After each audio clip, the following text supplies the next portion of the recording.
धन गुरु आपलो 5 तत्व में कहना चाहिए ते भाई से वार सुनजो जरा समझदार बन जो अपने भी के जतन गुरु अपन का आपलो तत्व में कही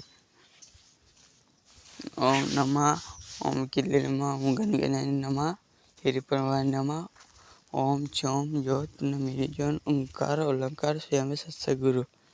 पहला नाम ओम नमः भगवान नाम ओम किल्ले नमः 10 कान कही देना अपन कर भी जाते।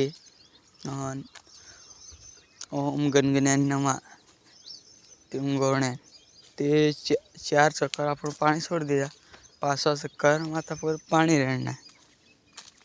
ओम हिरिप्रभाय नमः तिलक लगाने। ओम चोम ज्योत निर्जन ओंकार अलंकार स्वयं सत्सगुरु या काई अगरबत्ती थपाने ते फाइसे ते अगर भी देखना चाहिए कमेंट कर दीजिए। मैं जल्दी लाइव में आ लगा।